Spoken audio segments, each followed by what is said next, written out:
Already waiting for.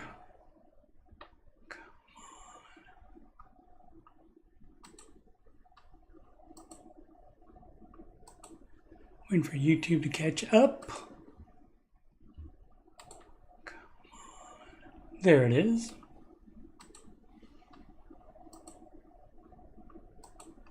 Waiting for YouTube to catch up. There we go.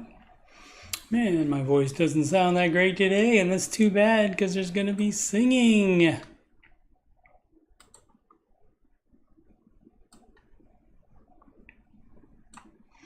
You're already live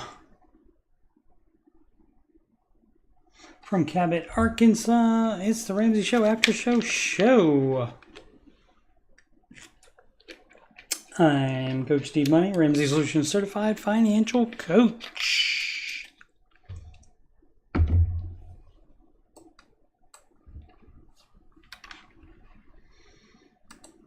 And this is my channel, youtube.com/coachstevemoney. If you're interested in further financial content, you just scroll down and you see the Answering Your Financial Questions. That's the weekend show, and that is 4 to 6 p.m. Eastern, or starts at 4 anyway.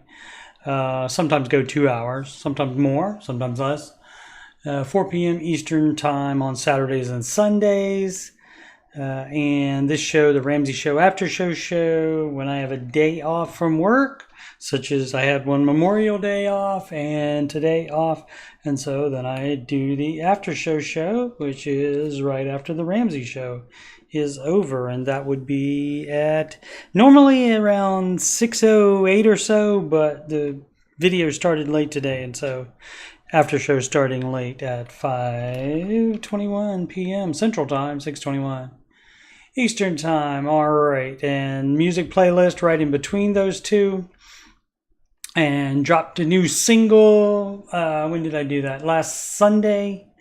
You belong debt free.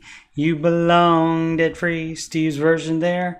And I have about 8 or 9 other Ramsey adjacent songs in that music playlist as well. Same song, only a minute of it in the 9/16 version for a short, different lyrics on there, as you can see that. Alrighty.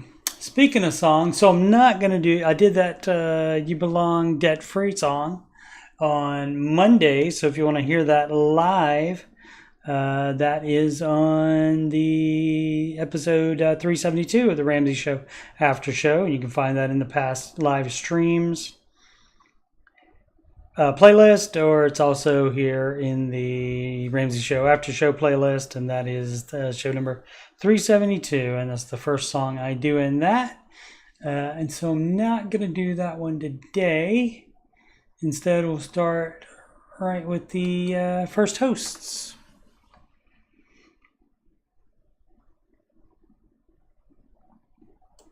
Or with the hosts, rather. And so in the big chair today, it was Jade Warshaw, and this is her song. Do you want to start from the beginning, though? So I don't know why I'll scroll down like that.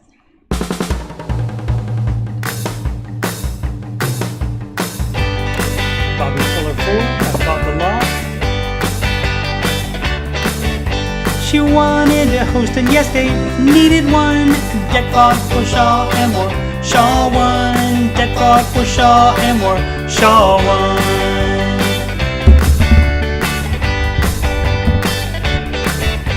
If you want some sass, Jada's got tons. Debt fought for Shaw and more. Shaw won. Debt fought for Shaw and more. Shaw won.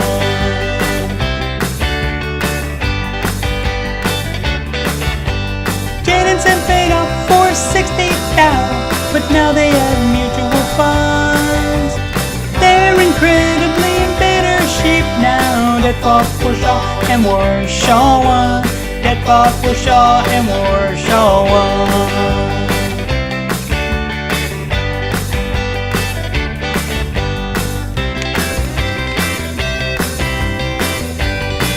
Instrumentals are a great time to get a little bit more water.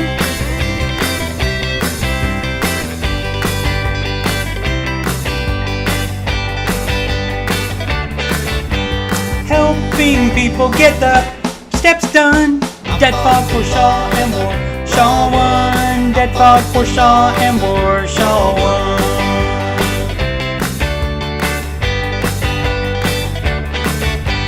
Financial peace for all's their mission. Dead fog for Shaw and War.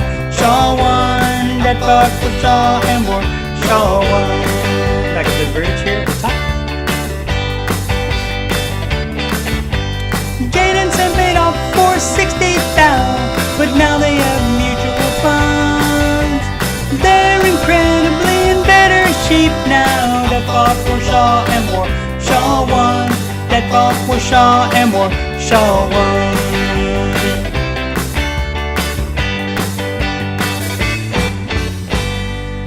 Great.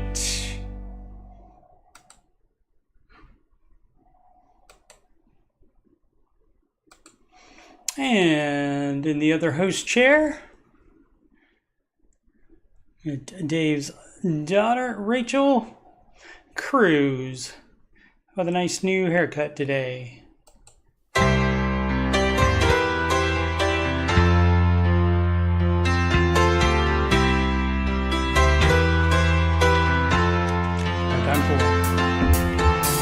I guess you know Dave, and you may know that he is a father. The Google tells me he has 3 children. The song's about one of his daughters. Denise and Daniel work from out of public life, but Rachel wanted crowds and cameras, face to face with those facing strife. And I guess that's why we all watch Rachel Cruz, for good advice that she learned in her youth. Talks about friends when she shows us how to be millionaires. Know yourself, know your money, love your life, not theirs. I guess that's why we all watch Rachel Cruz.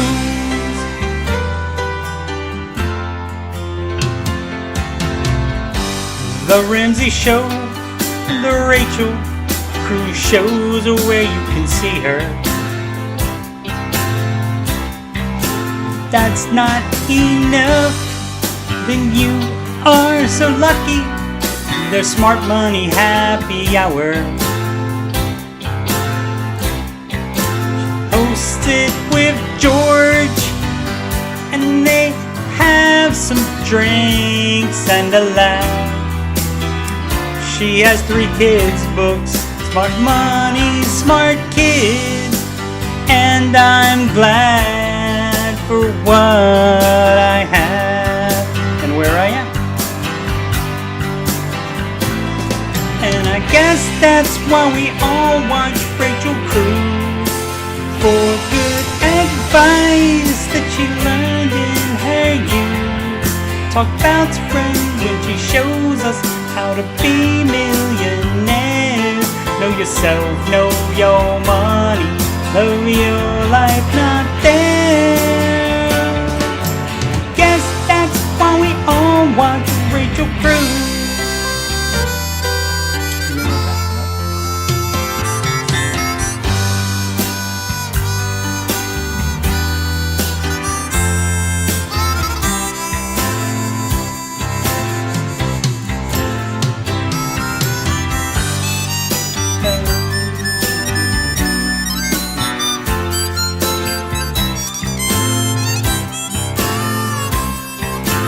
Hosted with George, and they have some drinks and a laugh.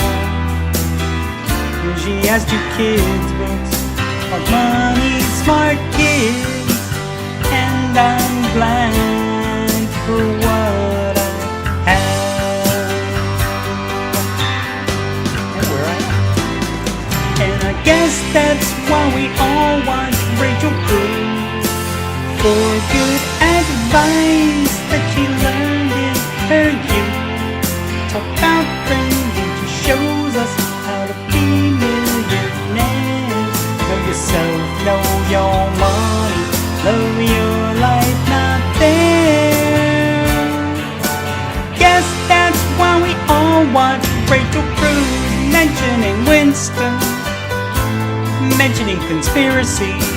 Guess that's why we all watch Rachel Cruz mentioning Winston, mentioning Target. Guess that's why we all watch Rachel Cruz mentioning Winston, mentioning Tesla. Guess that's why we all love Rachel Cruz. All right. Oh, you know what? You know what? Did I? Oh, okay. All right, so that's working. I did set that correctly. Okay, great. So we are all good. Just want to make sure the music was playing.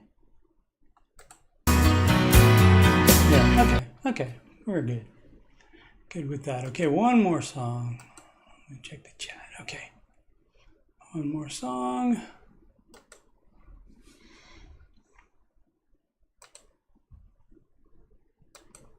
And this is the second song about the baby steps. There are two now, and this is the newer one, taken from Levitating by Dua Lipa. A lot of words in this. Got to sing them fast.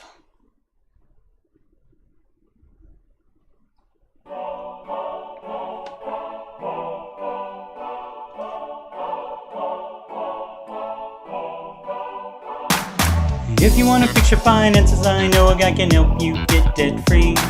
If you didn't know he has a show, and let me tell you, the advice is really great for you and me. Step 1, start emergency fund, then it's time to pay off your debt.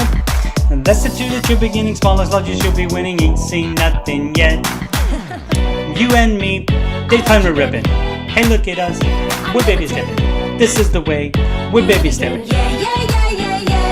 Step 1, step 2, step 3, step 4, step 5, step 6, step 7.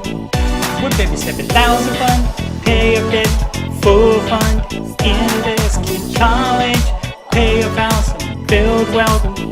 We're baby stepping. Then you'll be in step 3, saving for emergencies, and that's financial peace. 3 to 6 months of expenses, you remain gazelle intensive, then there's less urgency. Step 4, investing, retirement needs addressing, save your kids a college gift. Before you know, you're step 6, paying off your residence, step 7, build wealth and give. You and me, day fund we're ripping. Hey, look at us, we're baby stepping. This is the way, we're baby stepping. Step 1, step 2, step 3, step 4, step 5, step 6, step 7. We're baby stepping. 1,000 fund, pay off debt, full fund, invest, college, pay off house, build wealth. We're baby stepping. If you pay cash instead of lease, then your wealth will be increased. You can have financial peace. If you pay cash instead of lease, then your wealth will be increased. You can have financial peace. A name for every dollar, that's intention. What up, Maddie Batch? Hashtag mention. Do the steps let go of apprehension. I said a name for every dollar, that's intention. What up, Maddie Bags? Hashtag mention. Do the steps let go of apprehension. You and me, days fun we're ripping. Hey, look at us, we're baby stepping. This is the way, we're baby stepping. Step 1, step 2, step 3, step 4, step 5, step 6, step 7. We're baby stepping. If you pay cash instead of lease, you can see your wealth increase. You can have financial peace. If you pay cash instead of lease, you can see your wealth increase. You can have financial peace. Step 1, step 2, step 3, step 4, step 5, step 6, step 7. We're baby step 1,000 fund, pay off debt, full fund, invest in college, pay off house, build wealth. We're baby stepping. Come on. Alrighty.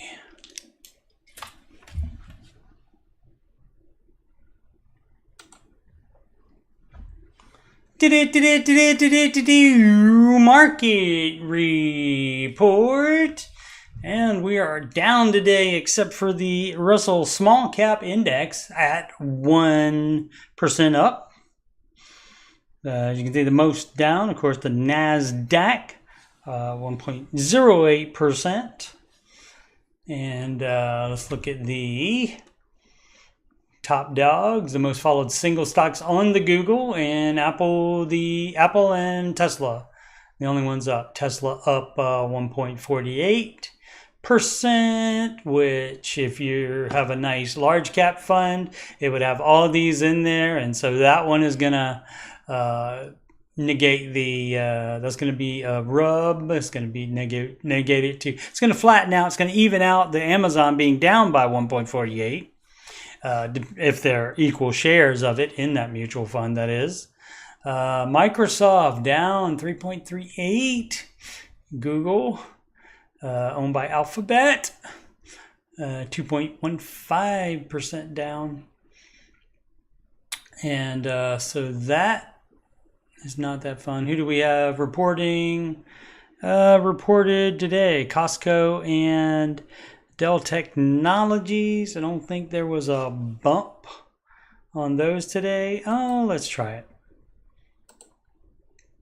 Let's see what happened on that. As you can see, since it's down, I'm assuming it went up for a second. Did they have, sometimes they report earnings beat all key metrics after shares close at all-time high. And so, but now, you know, it just depends on what the traders think, I guess. I don't know, or what they want to do, or when they feel like cashing out. I mean, it could be from people cashing out, trying to lock in gains, perhaps. And then, of course, when it gets all the way down here, that's on sale. So you buy that. It's probably computers doing all of this, could be, or most of it. Set to do that, and I mean that again, that happens, and so it went all the way up.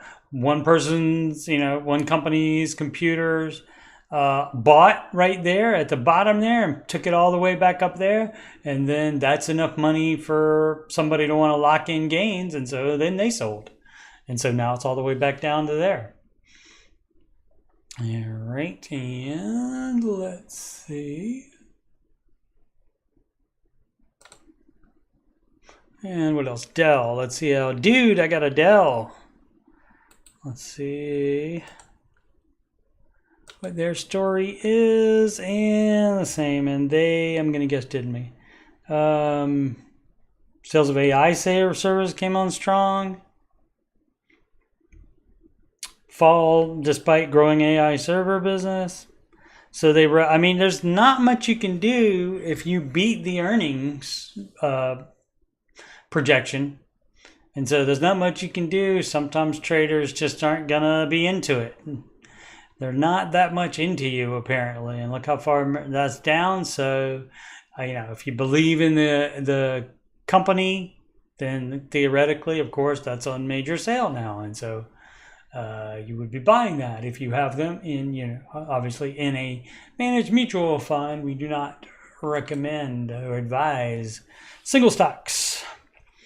All right, let's see what the rest of the world is like. Everything up in Europe. Of course, that was earlier today. It's deep in the nighttime now there.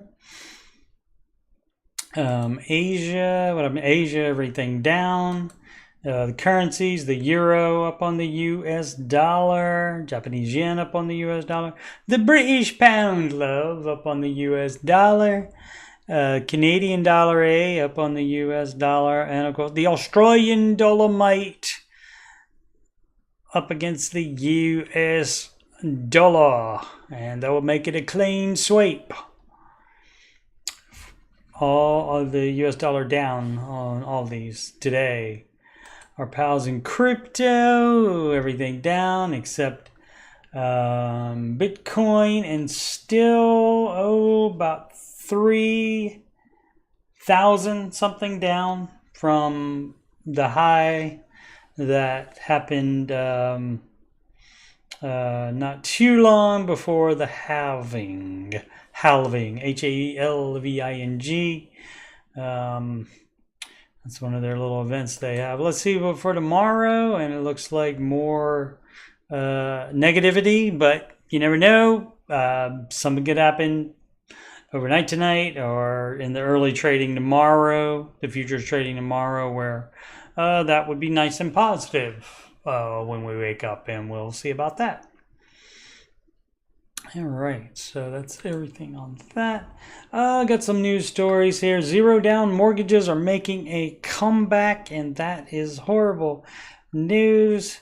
New 0% down mortgage program launched 2 weeks ago by one of the nation's largest mortgage lenders. Is it right here, subprime? Did they not learn anything from that? I mean, depending on how the bank handles it, if they don't get too underwater in those things, it actually doesn't help them, because even if they have to foreclose on it and spend the money to do that, spend the money to do the foreclosing, they still get the property back, and so they can sell the property. And plus they have whatever money the person did pay. But basically, I mean, the subprime mortgage, basically what that is giving loans to people that they shouldn't give loans to. Like, I mean, they will always, even not counting the subprime mess, they will always loan people more money than they should. Definitely, for houses and so forth. And like I said, most of the time, unless they're going crazy with subprime stuff like that, then they come out ahead on that. And of course, it just hurts the consumer there. And so let's see. Demand has been huge, right? Because people want houses, and houses cost a lot of money now. A couple thousands of loans submitted, sure. No other wholesale lender or non-bank company is offering such a program nationally. Okay, well, that's a good thing. Probably some worry this kind of mortgage can cause problems for homeowners down the line. Exactly. Because, I mean, they also would loan to people that didn't even have a job and that had no assets as well. And so that, is ridiculous. And so that's just going to hurt the homeowner, not going to be a homeowner for long.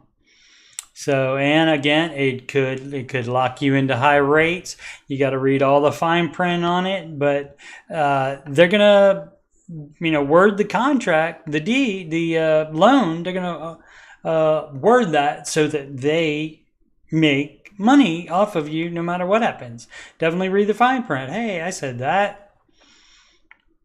Using fun lines like no down payment sound exciting and great, but you need to read the fine print. Absolutely. Absolutely. Of course, the Ramsey advice, at least 10% down for a first-time home buyer.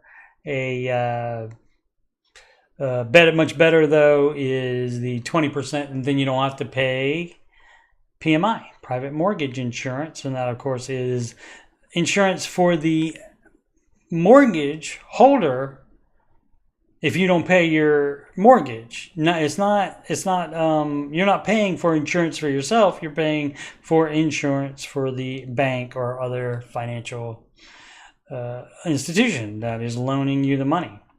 So that's bad news. I figured it would be only a matter of time before they would start doing dumb stuff like that again. But again, and they can make it so that it doesn't hurt them. Or that only the few loans do, and most of them end up with them making money, so it's an overall net gain. So they don't care. Banks, financial institutions, not your friends. They're in business to make money. All right, what else do we have? The gross domestic product Ex-President Trump found guilty. Alrighty. Now we can move on from that. Gross domestic product. U.S. economy grew at a slower pace than initially thought in Q1. And I just wanted to comment on this. It's stupid. They always have to revise it. I don't ever remember seeing one saying, yeah, we were right on. This is what it was. So, I mean, why not wait until all the data is in before you make an announcement? Why go ahead and announce it?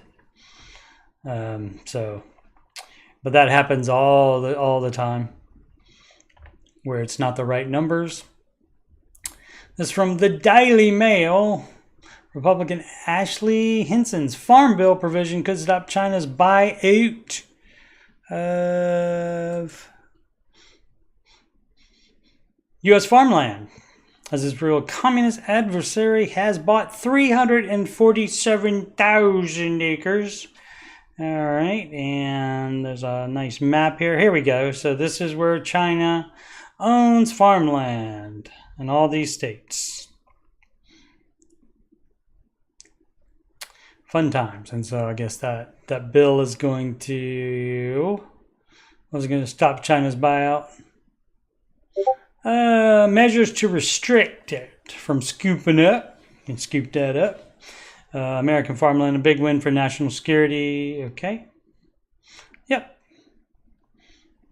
And so probably a good idea. Again, it depends on what else is in the bill. If there's other junk in the bill that, is going to be more stupid spending, do not do that. Obviously. Top 5 U.S. states people never want to move away from, and the ones they always leave. Where is that? It was a nice column chart here. The 5 stickiest states that doesn't mean like it's so hot there and it's sticky. That means that where people don't move away from. So number 1, Tejas. How about that? North Carolina, interesting. Georgia, California, Utah.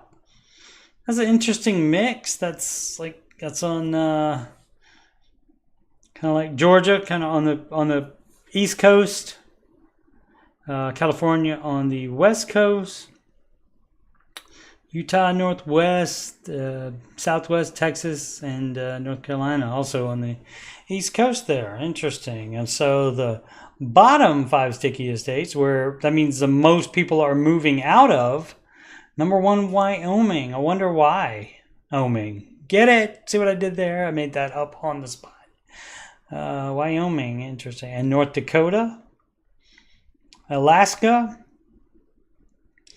Rhode Island and South Dakota. I mean, Alaska, you may want to have, daytime there longer than just a few months out of the year, or however. I don't know how much it is, but I know. And it's, chilly there, I believe, and stuff. And so people might want to move to get away from the cold. And so I don't know anything about the economies in any of these particular states, but both Dakotas making it. How about that? Rhode Island, that's northeast. I don't know if they would have any necessarily government policies that would be any different than any of the other northeast states. So I don't know. Let's see if they say anything interesting. States with large populations, warm climates, large and vibrant cities, large physical areas tend to keep people. Smaller, less dense states, tougher weather tend to lose them. The data only tells part of the story, sure. What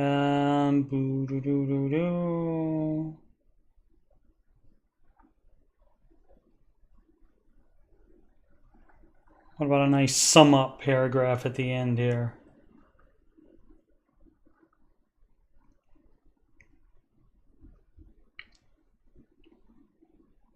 There's only so much a state can do to change itself. Yeah, geography and macroeconomics, these are out of state control, but that shouldn't stop them from trying to keep and attract residents. Sure, there are other ways to maintain a vibrant population.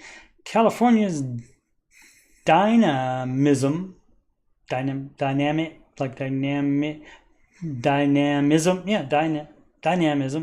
is deeply bound with continued waves of immigration into the state over the last 2 centuries. Yeah, sure. They should consider what they can do, but at the end of the day, if people are leaving, get them to come, and if people are not coming in, then figure out how to make your state more attractive to newcomers. All righty. Maybe you need a total state makeover. All right, time for questions. Did I do Friends and Money before? Yes, I did that one on Monday's after show, the Memorial Day after show, and on that one I did the live debut of You Belong Debt Free. You belong debt free. Steve's version, of course. Chad the Machine, some advice, please. Hello, hi there. Hi guys, so I personally just became debt free. Excellent. Worked hard and paid off $60K in loans. Master's degree in food science and car. Okay. I now have about $12K in high yield savings. My fiance owns her car and is debt free besides one big, lots of G's on it, issue. She's going to pilot school. We took out a loan at $122K and 10%. We shouldn't have done anything because you're not married yet.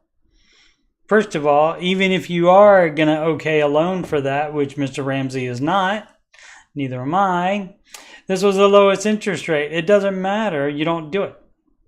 You don't do that. You cash flow anything like this.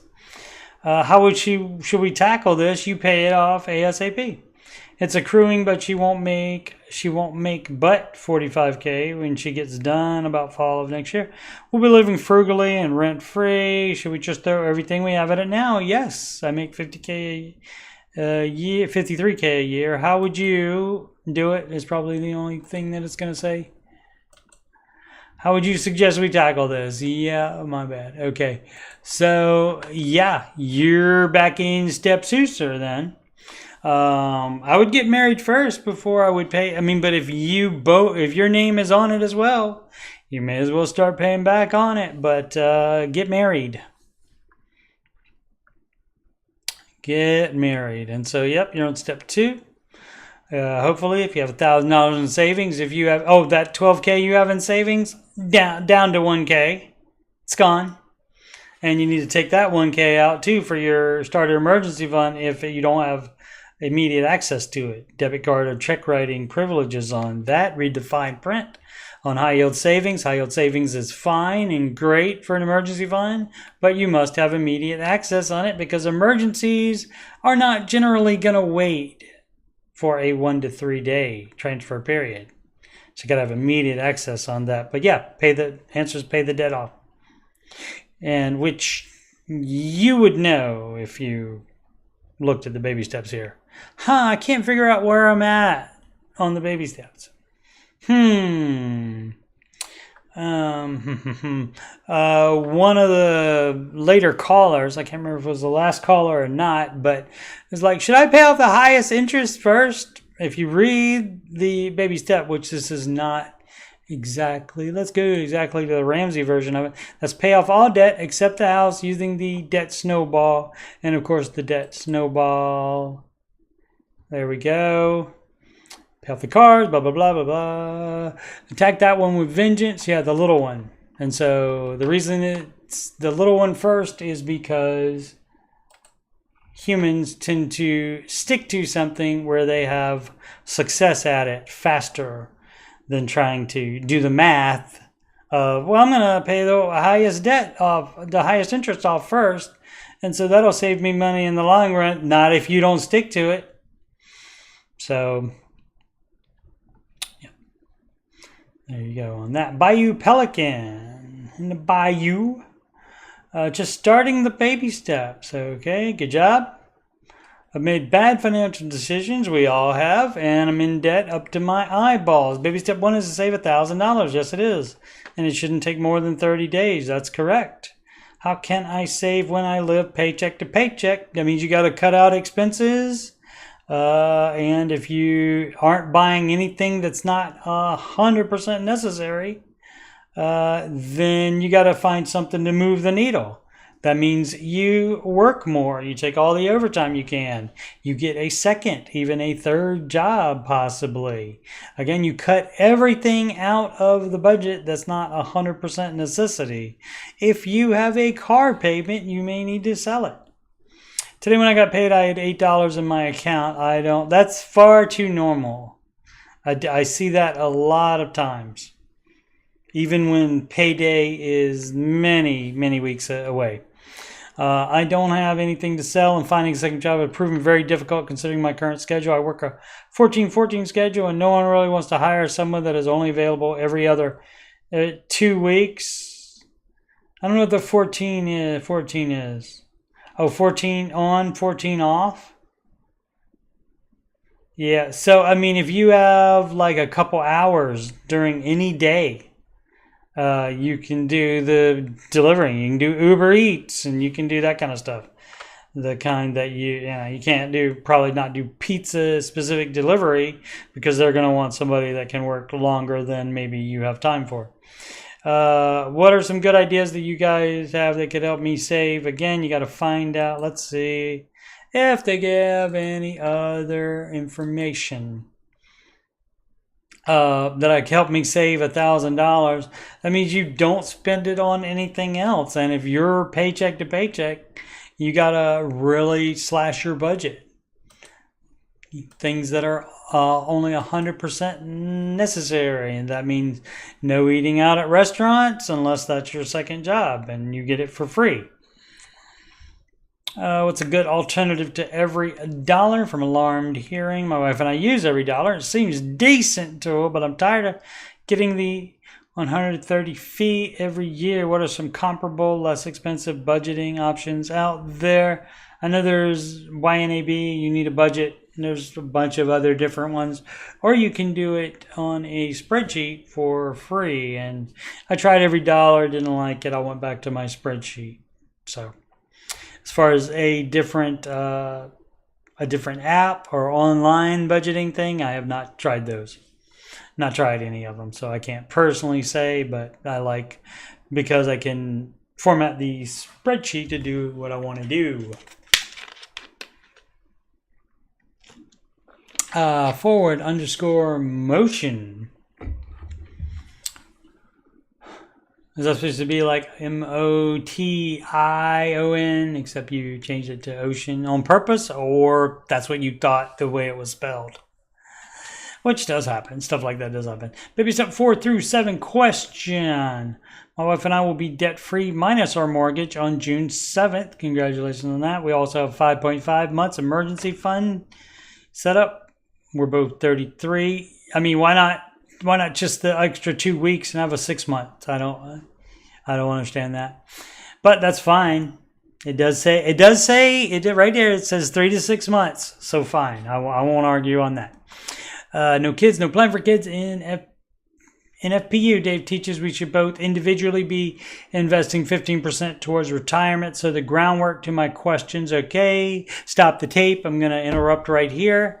And say a lot of people do think that if both spouses invest 15%, that is 30% of household income, and that's not. That's 15% of spouse A and 15% of spouse B equals 15% of household.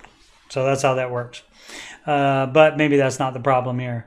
Oh, let's see. I feel like for me, this is going to be quite a bit more. Not that much more, but some. Groundwork. Wife is putting in 8 into 401k with a full 8 match. Okay, shouldn't be doing any of it at all to be while you're paying off debt in step 2.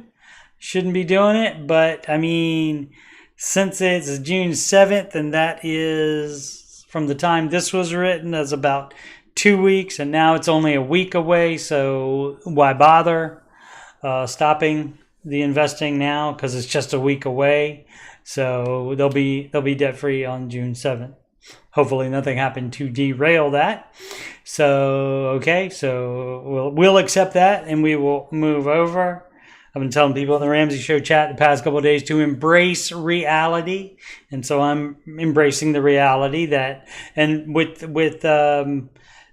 clients and callers and such that Dave gets, and for clients that coaches get, what you have to do is you start with the client where they are and not necessarily what they should have done. And so being just a week away from debt free, no need to change it. Also, the emergency fund should have been only $1,000 while the other debt was being paid off, but they did it wrong, but it's over. So we'll move on from there. So in 1 week, they will be in step 4, in which case this is acceptable, putting in 6% in with 3% match. We're trying to navigate saving, investing outside of just the 401k. Well, you wouldn't be doing that. You would be doing 15% into retirement. Your other investing you're talking about isn't earmarked for retirement. Oh, so you're for Roth and traditional? Yeah, so if the 401k is not a Roth for either of you, if you don't have a Roth option at work, yes, Roth would be the best thing after your match. Match is always the best because that's a 100% rate of return, so match is always the best. And then next is Roth because that's tax-free on the growth. And if you have 10 years or more in the market, your growth is going to be more than the contributions. Let's see. I know this isn't exactly the Dave way. That much is certain. But we have budgeted to save 15% so we can pay the house down faster. But keep liquid in a high yield savings account, and then also invest 15%, 20% in a joint account. Are we going too intense, or does this make sense? I just feel like we're still behind, being 33 already. 33 is still babies to some of us. And so you have plenty of time. You have almost 30 years more in the market. You will be fine. But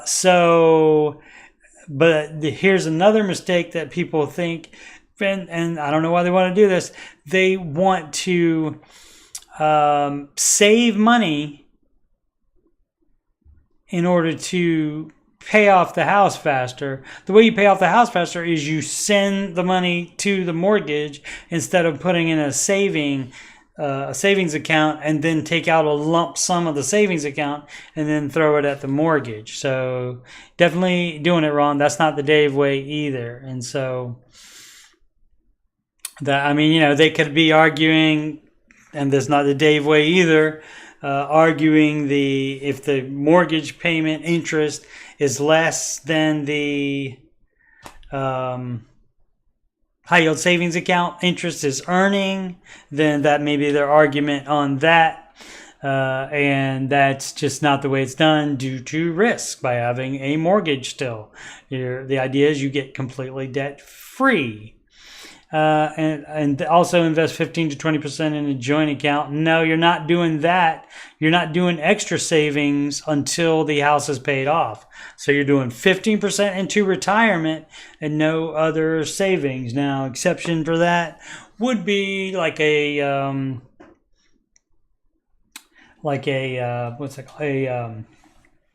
sinking fund. Like, say, in step 6, you are allowed to budget a vacation if you want.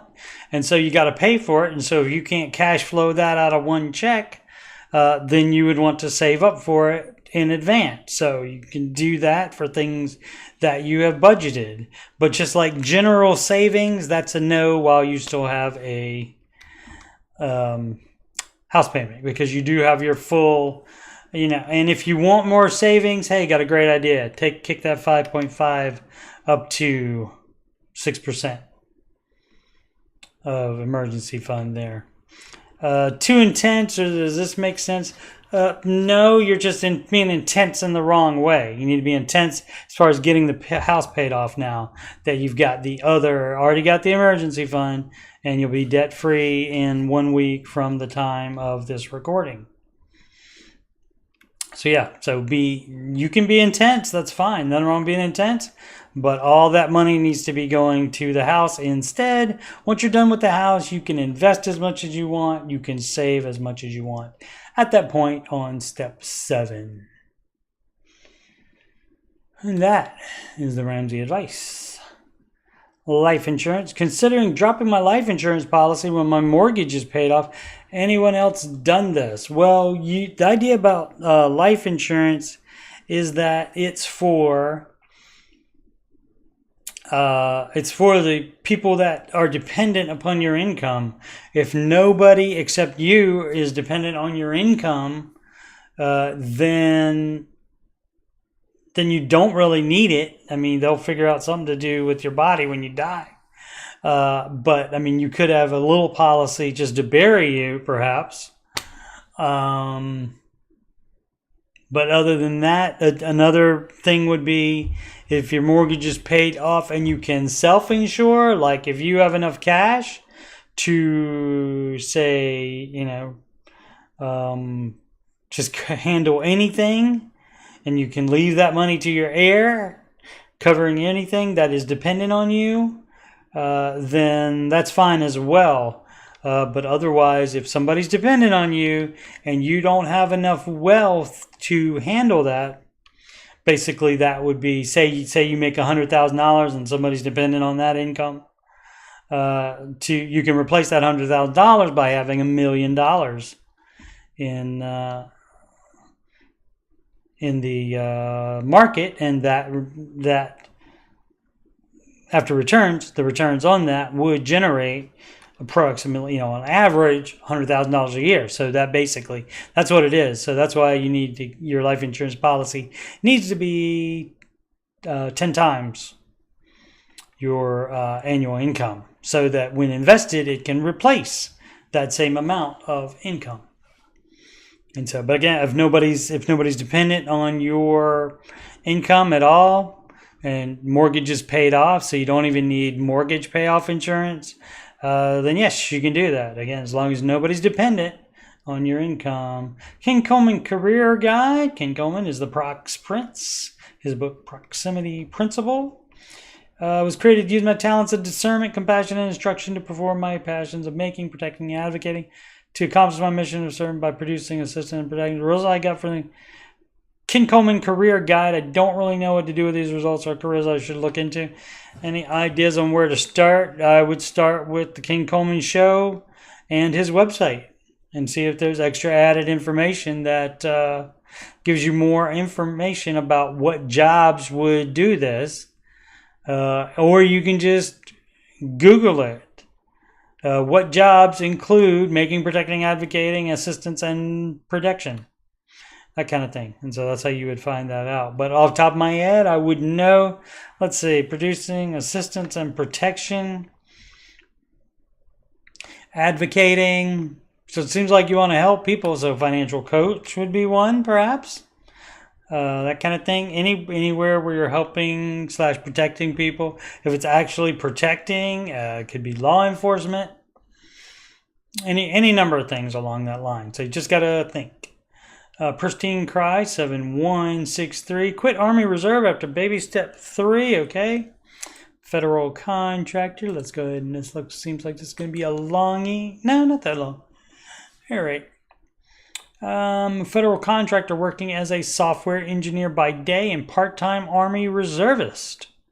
Make $118,000 a year with day job and an extra $24K or so between pay and benefits with the reserve. Our bare bones monthly expenses are comfortably around approximately $6,000. Currently take home $8,500 total. My wife stays at home. We have 4 kids under 8. Oh, $118K he'll still be making even after it goes to reserve. Okay. Wife stays at home, 4 kids under 8. Yep. When you start adding the number of kids, the daycare stuff gets crazy. So, yep, no problem with that. Debt free, no mortgage. Excellent. Working to build up our emergency fund. Okay. When we have 6 months of expenses, I'd like to leave the reserve. That's fine as long as you don't need that extra $24K. Currently at 14 years in and will forgo free medical and $2K, so month pension at $60K, and that's fine too as long as you can afford your medical. as long as you have other medical insurance or can cash flow it, which probably not. I wouldn't count on that. I would get medical insurance. And investing, you should be investing 15%. After you are done with baby step 3, the full emergency fund, baby step 4 is investing in retirement, 15% of your gross income.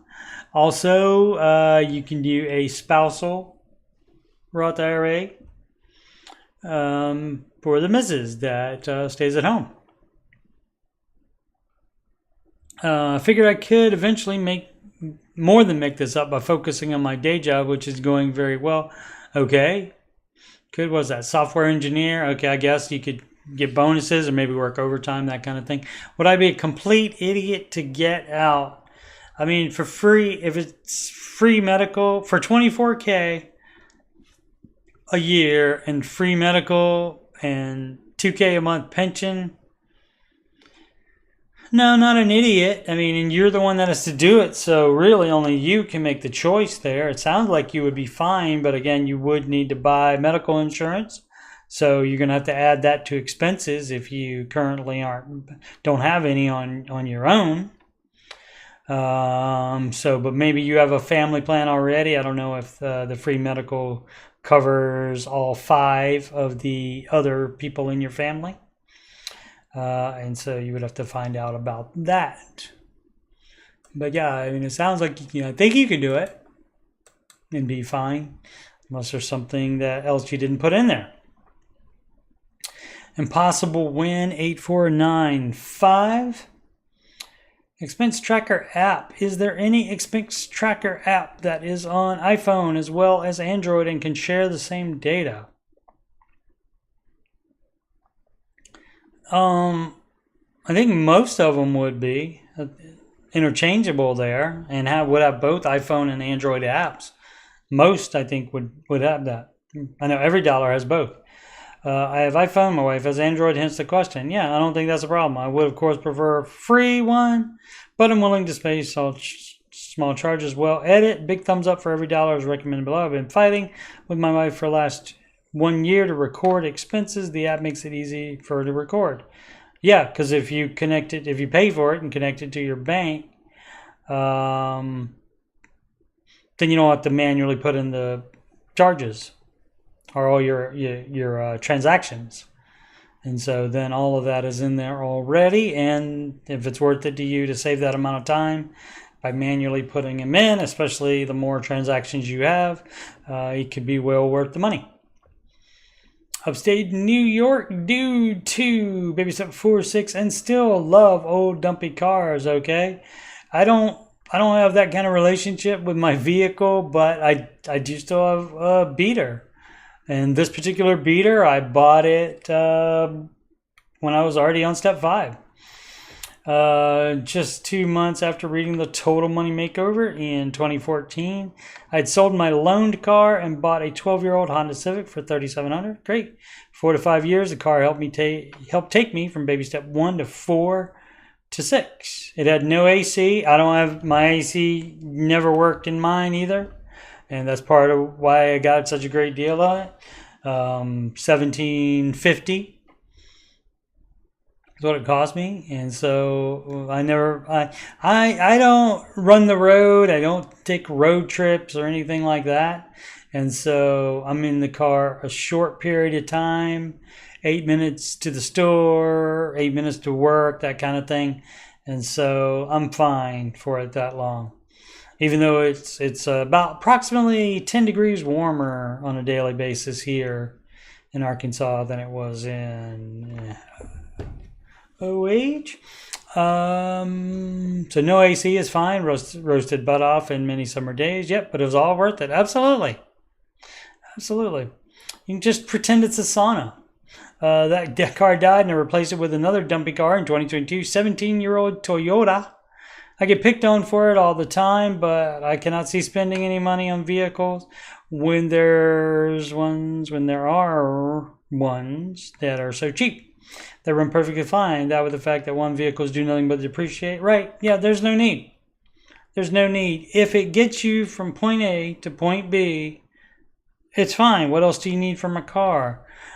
Car people, of course, will tell you other things about it.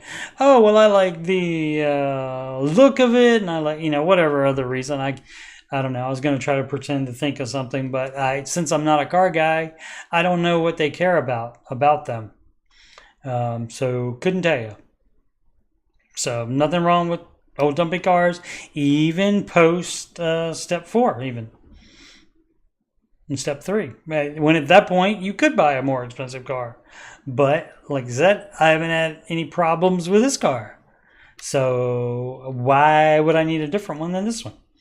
Hi all, I'm looking for some advice. I've recently decided again to get on track and stop living outside of my means, especially with my husband having an extremely hard time finding employment after a layoff about a year ago. A year is too much.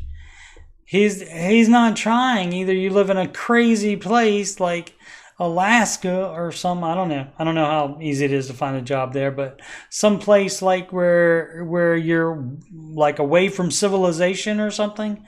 I don't know. Or what I'm thinking is more the issue, he's not trying hard enough. And sometimes you have to take a job that you think you are too good for. And you can always still keep looking for a perfect job or a better job, but you need to take one. We're considering selling 1 or 2 vehicles. You can do that. That's not going to fix the problem. Husband needs a job. Loan, $11K. Total savings, $700 a month. Oh, approximate. Total savings, approximately $700 a month. That's not how it works. All of your money except $1,000 goes into step 2, pay off debt. I've been paying these out of my savings, and everything is ours when we're married. So again, and you need to drop your savings down to $1,000 as well and put all of that on the debt. As I never put anything down for a vehicle. Barely drive this vehicle because we broke. Sell it then. Sell it. If he's not driving to work, he doesn't need a second vehicle. What does he need a second vehicle for? So that's a negatory, good buddy. Let's see what else is on here. And both prefer to drive the nicer, more reliable one. At most, it's driven 5 times per. Yeah, not worth it. Sell it. That we would be okay with using Uber or Lyft for short distance if we both have to go somewhere. Great. Yeah, sell it. My worry is being stuck with one car and have an emergency if my husband gets an on-site job in the future. Then you buy another dumpy one. Then. I spoke to mother about this. You grown. You're a grown woman and you don't need to speak to mother about it. Crazy. I spoke to mother about this and she said, my father will hear about this. And she said I shouldn't sell the car for the aforementioned reason. And she usually gives sound financial advice, and that's fine. You can take your advice if you want to. That's not going to be the Ramsey advice. And I'll be required to go into the office 4 days a week starting in a couple months, but we have managed okay with using the one car with me going to the office 3 days a week. Okay, yeah, so no problem. Sell it. Edit 2, I got an appraisal about 6 months ago and it was valued at $16K, but I have no idea how the car market is how the car market is currently. I hope to break even with the loan amount, $16K, and what do you owe on that? $11K, you will. Yeah, you will. You don't sell it to a dealer, you sell it private sale, that way you'll get the most out of it. Leave dealers out of it, buying and selling. Obviously, if you're buying, you have your mechanic, or you find a mechanic to take a look at it to verify that it's not going to go crazy and break on you the first week. But yeah, you buy used. Unless you're a millionaire and you sell used. You sell privately for both. Buy and sell private. Leave the dealer out of it, because if the dealer is involved, the dealer is going to take some of that money either away from you, or it's away from you both times, no matter what you're doing. If you're buying or selling, it's still, because they'll be charged more for it at the dealer. And you also, if you are selling it to a dealer, you won't get as much. So it's money being taken away from you either time. The dealer doesn't do stuff for free. Budget ahead. How far ahead should I hold money for just holding it? I'm holding money. Should I hold money for while working baby steps 1 and 2? Oh, I see what you're saying. Like a slush fund to get you to the next paycheck, if that's what you're talking about. Yeah, you got to have that. A lot of people are confused about the zero-based budget. That doesn't mean you have $0 in your checking account at any time. That's not what it means. It means that every dollar is accounted for, that you have somewhere where it's going to go. So you may have money in there that's going to be paying a bill that is going to be due before you get your next paycheck. And so you do have to have that money in there. And so that's a lot of people get confused by that. How far ahead? Let's see. I'm paid bi-weekly, though it's somewhat unstable how many hours I'll work. Do I hold money for a month ahead? You do the budget on your lowest amount that you will get. If it's really crazy all the time and if you can't afford, like if you can't pay all of your necessary expenses on the lowest amount you'll get, then yeah, you need to have a hill and valley fund. And that would be like extra savings that you dip in only when you have a very down month. And then when you have a very up month, then you put that money back in. So that will be there next time you have a very down month, if your check is that unstable. But if you can live, pay all your necessities under the lowest that you would make in any given time, then budget on that, and everything else is extra, because you're applying anything that's extra anyway, so you don't have to worry about, well, what am I going to do with that? You are applying that to whatever that gives you more money. If you make more money than the lowest possible to pay all necessary expenses, then that money will go to whatever baby step you're on. In this case, baby step 1, save $1,000, and then baby step 2, pay off debts from smallest to largest. I had a couple questions. I think the past 2 days, I think people called in and talked about using emergency fund money to pay off the debt. That is not, you wouldn't save it. If that was the case, you wouldn't save it. That's illogical. You wouldn't save it first and then put it on debt. You would put it on debt immediately. But no, so baby step 1, for some people to understand, needs to say save $1,000 as fast as possible. Do not start paying debt yet until you get this $1,000. And also do not save more than $1,000. And also this $1,000 does not go towards paying your debt off. This $1,000 is for emergencies only, and paying off debt is not an emergency. Alrighty, let's do one more. Cattle Gullible 50/50 suggestions for Roth IRA for a noob. I just finished paying off my consumer debt and saving 3 to 6 months of expenses. I'm now on baby step 4, but you really don't know anything about the technicalities of a Roth IRA. Could someone suggest to me to where I should go to invest in? Seem like there's millions of companies that offer Roth accounts, right? You can open one at any brokerage. And a basic overview of what to invest in. Some resources to read, watch would be great too. Parents never taught me this stuff. I can't afford a financial advisor, so I really appreciate any help. Thanks. My company does not do 401k matching or offer Roth accounts. For your information, okay, so you would do the Roth before you would do the 401k there, but so you can do the Roth up to the limit of $7,000. If you're under 50 years old, if you're 50 or over, it's $8,000 a year. So what you can do is go to the YouTube and YouTube search Dave Ramsey investing and watch all of the videos. Watch all of them. But basically, the thing is, the thing you can do immediately, and the absolute least you should do is at least invest in the S&P 500 index. Where is that? Yeah, I go to US.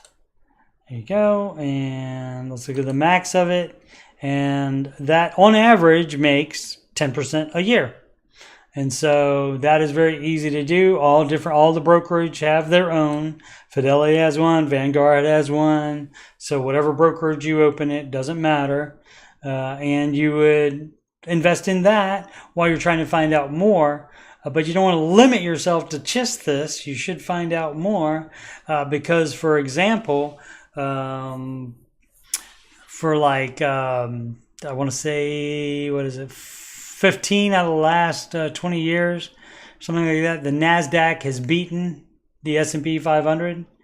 And so NASDAQ is going to be all your tech stocks, and people love tech. That's not going anywhere. And so maybe do 50-50 in between them. But again, you shouldn't be satisfied with that either because you're leaving money on the table, because managed funds can beat the index. And so you got to be able to find the good ones. And Dave does tell you in some of those videos, he tells you what to look for, what you're looking for. And that's basically long track record of a minimum 10 years and consistent results. And so you can teach yourself every bit of information about every single managed mutual fund and index fund even is on the internet. So you can teach yourself all about it. But at minimum, you're going to at least do the S&P 500. And like I said, if you're not going to bother with managed funds, consider putting at least some, 10%, 25%, something like that, into NASDAQ as well. Alrighty, where did that go? Right there. There we go. All right, so that will do it for this show. Thank you so much for watching. Much appreciated. I didn't even do the clips today.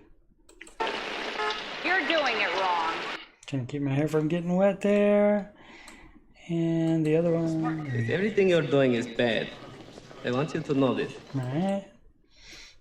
People weren't that bad today, I don't think. At least maybe I'm just being optimistic. Or I can't remember. Hashtag dementia. Okay. I don't have dementia. Alrighty. So the upcoming streams are going to be this show. There are 2 in June. And that is June 19th and June 21st. Because we did the one answering your financial questions. That's the weekend stream. That's Saturdays and Sundays, 4 p.m. And that is, again... that's every Saturday and Sunday. And the Ramsey Show Aftershow, which is this show. We already did the Monday, May 27th, Memorial Day one. And we already did the Thursday, May 30th one. That's this one right here. And then yes, June 19th and June 21st, right? Just a day in between them. And so I'm Coach Steve Money, Ramsey Solutions Certified Financial Coach. And you can schedule a free financial coaching consultation / assessment with me at calendly.com/Coach Steve Money. That is a video conferencing appointment, so you can do that anywhere in the whole wide world. You can email me at Coach Steve Money about any questions, financial questions, coaching questions, anything you got, or anything on my YouTube channel. You can send donations to paypal.me/Coach Steve Money. Alternative, Cash App to $Coach Steve Money, and a Walmart gift card to CoachSteveMoney@gmail.com. Alrighty.